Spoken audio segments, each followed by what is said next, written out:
Manoloana izay mofo dia misy ny fanambarana fialana sy fitakiana izay nataon'ny UCTU toy izao manaraka izao izany noho ny toejava-misy amin'ny fitaterana eto Antananarivo renivohitra izay mampirisika ny tsy firaisan-kina sy ny tsy fiaraha-miasa avy amin'ny zotra ivelany Antananarivo zone suburbaine eo anatrehan'ny zotra anatiny na zone urbaine dia manao izao fanambarana izao ny UCTU voalohany mametra ampialana ao anatin'ny Fédération des transports suburbains et urbains FETRASUA ary tsy mpiambana ao intsony ny UCTU eto Antananarivo renivohitra araka ny tapaky ny besinimaro manomboka androany. Faharoa mametra ampialana tsy ho filohan'ny FETRASUA koa araka izany ny tenanay Andriamatoa Bernardin Andriambintsolomoja. Fahatelo mangataka ny fametra ampialana Andriamatoa Rado Andrianary Rajoelson tale jeneraly Antanety ao amin'ny ministera ny fitaterana sy Andriamatoa Mamy Gérard Razakarivo tale jeneraly ny ATT noho ny fanakorontanana ataon'izy ireo amin'ny tsy sehatry ny fitaterana ity amin'ny fampidirana tsy ara-dalàna eto amin'ny zotra anatin'ny Antananarivo renivohitra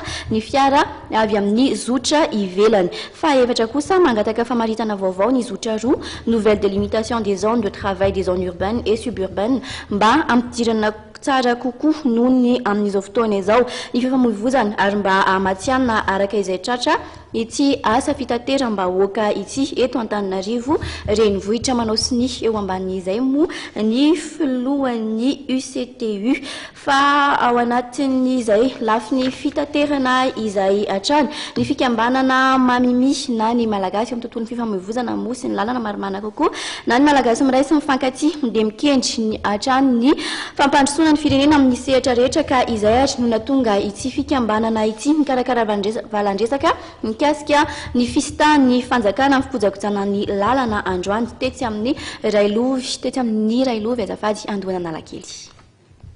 Izay avy amin'ny fikambanana malagasy miray sy mifankaty moa zany dia manana vina ho an'ny firenena zany na hoe fandraisana tanana amin'ny firenena rehefa nisy fotoana moa zany filazana hoe andray anjara misy sehatry ny firenena amin'ny fifidianana izany. Amin'izay indrindra zany dia manana fijery zay hoe ahoana ny fijery ho fampandrosoana ny firenena zany amin'ny sehatra rehetra ka androany zay resaka ny amin'ny fisitahana na hoe désengagement ny fanjakana amin'ny fanamboaran-dalana ihany koa hoe fikojakajana ny lalana ny tena marina kanefa tena izy zany raha ny fijery azy zany tena hoe hery lehibe ho an'ny firenena ho an'ny fanjakana ny miazona zay hoe fikojakajana lalana zay satria ahafana mampandroso bebe koa ny firenena satria lalana zany tena fototry ny fampandrosoana eto amin'ny firenena raha hijerytsika eny amin'ny sehatra hoe fitaterana raha hijerytsika amin'ny sehatra ny ara-toekarena amin'ny fambolena dia ao anatin'izay avokoa ny lalana zany ka eo indrindra zany hoe rehefa sitaka ny ala tamin'ny fikojakajana lalana ny fanjakana dia lasa ny orinasa privé no lasa nandray anjara na hoe nandray ny fitantarana zany hoe fikojakajana lalana zany. Izay moa zany dia vokatry ny nataon'ny banque mondiale zany hoe fanarana teo amin'ny fanjakana sy ny banque mondiale natonga zay hoe ny fanjakana sitaka tamin'ny fikojakajana lalana.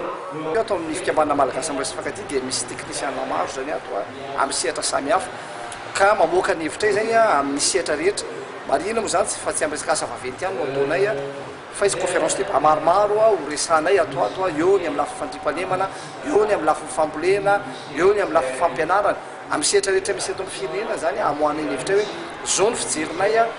tokony hoe hampandrosoana ny firenena.